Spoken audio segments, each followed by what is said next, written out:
અગાઉના લેક્ચરમાં આપણે લોર્ડ વિલિયમ બેન્ટિંગના સુધારા વિશેની ચર્ચા કરી.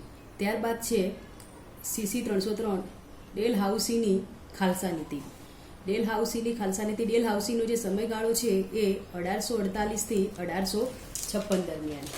તો આપણે જોઈએ તો ઈસવીસન 1600માં બ્રિટિશ ઈસ્ટ ઇન્ડિયા કંપનીની સ્થાપના થઈ. જ્યારે અંગ્રેજો જ્યારે ભારતમાં આવ્યા તે પહેલાં ભારતની અંદર પોર્ટુગીઝ અને ડચ પ્રજા આવી ચૂકી હતી. ત્યારબાદ અંગ્રેજોએ ભારતમાં પગપેસારો કર્યો અને અંગ્રેજો જ્યારે ભારતમાં આવ્યા ત્યારે એ સમયે જહાંગીરનું શાસન હતું અને જહાંગીરની પરવાનગી લઈને અંગ્રેજોએ ભારતમાં બ્રિટિશ કંપનીની સ્થાપના કરી, એટલે કે વેપાર કરવા માટેની મંજૂરી માંગી. ત્યારબાદ ઈસવીસન 1757માં બંગાળ પર આક્રમણ કરી અને પ્લાસીનું યુદ્ધ થયું અને પ્લાસીના યુદ્ધમાં અંગ્રેજોની જીત થઈ. ત્યારબાદ રોબર્ટ ક્લાઇવ આવ્યા અને રોબર્ટ ક્લાઇવ પછી વોરન હેસ્ટિંગ્સ આવ્યા અને વોરન હેસ્ટિંગ્સે 1774 થી 1785 દરમિયાન શાસન કર્યું. ત્યારબાદ કોર્નવોલિસ 1773 થી 1793 અને વેલેસ્લી કે જેને સહાયકારી યોજના અમલમાં મૂકી. ત્યારબાદ ફરીથી લોર્ડ હેસ્ટિંગ્સ, પછી લોર્ડ વિલિયમ બેન્ટિંગ અને લોર્ડ વિલિયમ બેન્ટિંગ પછી મેટકાફ અને ત્યારબાદ લોર્ડ ડેલહાઉસી આવ્યા કે જેઓ ભારતના ગવર્નર જનરલ તરીકે આવ્યા. ઈસવીસન ક્યારે આવ્યા? 1848માં. તો પ્રશ્ન છે કે ડેલહાઉસીની ખાલસા નીતિ. તો ખાલસા નીતિ એટલે શું?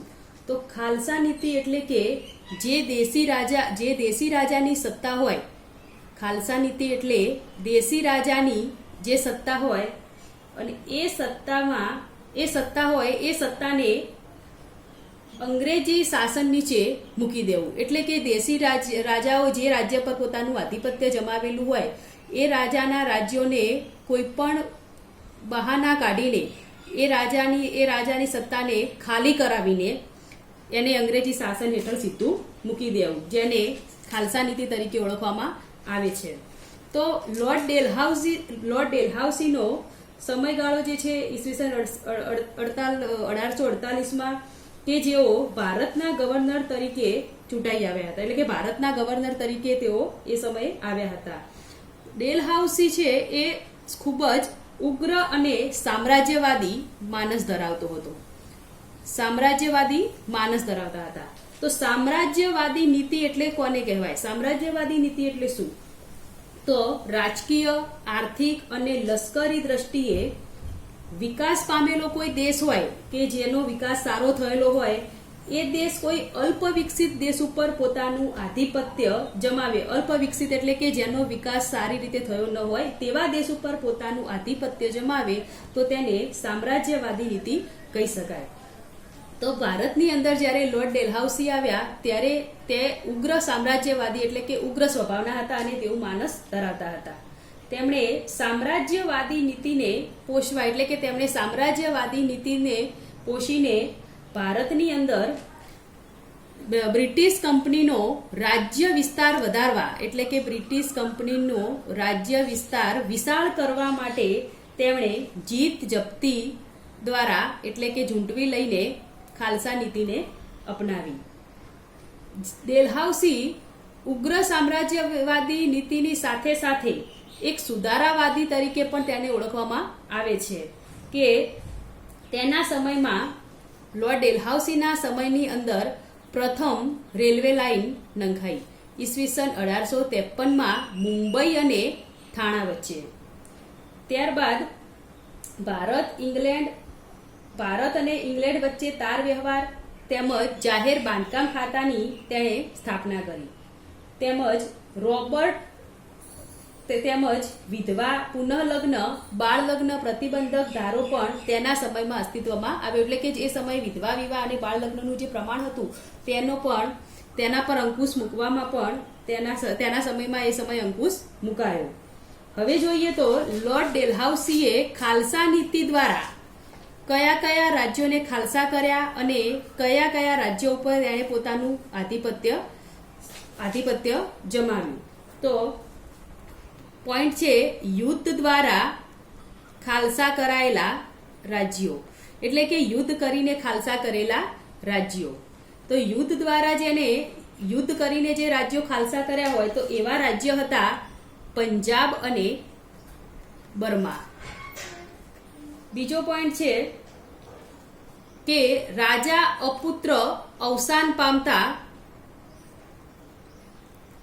તેનું જે રાજ્ય હોય તે રાજ્ય પણ હડપ કરી લેવાની ભાવના. તો એવા જે રાજ્યો હતા સતારા, જેતપુર, સંબલપુર, ઉદયપુર, ઝાંસી, નાગપુર, અવધ. તો આ જે રાજ્યો હતા તો આ રાજ્યોએ જ્યારે લોર્ડ ડેલહાઉસીનો જે સમયગાળો હતો 1848 થી 1856 સુધીનો. તો આ સમયગાળામાં સૌપ્રથમ તેણે 1848માં સતારા રાજ્ય ખાલસા કર્યું. આગળ પોઈન્ટ છે ગેરવહીવટના બહાના હેઠળ ખાલસા કરેલા રાજ્યો. તો ગેરવહીવટના બહાના હેઠળ કયા રાજ્યો ખાલસા કર્યા? તો ગેરવહીવટના બહાના હેઠળ અવધ રાજ્યને લોર્ડ ડેલહાઉસીએ ખાલસા કર્યું. ત્યારબાદ નામ માત્રની સત્તાનો અંત લાવીને, એટલે કે નામ માત્રની જે સત્તા કહેવાતી હોય એનો અંત લાવીને ખાલસા કરેલા જે રાજ્યો છે એ રાજ્યો છે કર્ણાટક અને તાંજોર. તો આ રીતે લોર્ડ વિલિયમ બેન્ટિંગે અંગ્રેજ ઈસ્ટ ઇન્ડિયા કંપનીની જ્યારે સ્થાપના થઈ, લોર્ડ ડેલહાઉસીએ જ્યારે અંગ્રેજો જ્યારે ભારતમાં પગ પેસારો કર્યો ત્યારે જહાંગીરની પરવાનગી લઈને ભારતમાં પોતાની સત્તા સ્થાપી અને ત્યારબાદ ડેલહાઉસીનું આગમન થયું. લોર્ડ ડેલહાઉસીને ઇતિહાસમાં ભારતના નિર્માતા તરીકે પણ ઓળખવામાં આવે છે, કે જેની જે સામ્રાજ્યવાદી નીતિ હતી ખૂબ જ ઉગ્ર હતી અને એને ભારતની અંદર દેશી રાજ્યો પર જે રાજાઓ શાસન કરતા હતા એ દરેક રાજાઓના શાસન, જે સ્વતંત્ર રાજ્યો હતા એ દરેક રાજ્યો ઉપર પોતાનું આધિપત્ય જમાવીને પોતાની ક્રૂર નીતિ એવી બહાર પાડી અને એ નીતિને ખાલસા કરી. તો આજે આટલા પોઈન્ટમાં આટલું સમજાવ્યું. ત્યારબાદ નેક્સ્ટ લેક્ચરમાં આપણે જોઈશું તો જે પોઈન્ટ મેં લખ્યા છે એ પોઈન્ટનો આપણે ફરીથી એવો અભ્યાસ કરીશું કે જે પંજાબ રાજ્ય કેમ ખાલસા કરવામાં આવ્યું, બર્મા કેમ ખાલસા કરવામાં આવ્યું, કયા રાજ્યોમાં કેવી રીતે કયા રાજ્યો ઉપર તેણે વિજય મેળવીને એ રાજ્યો ઉપર ખાલસા કર્યું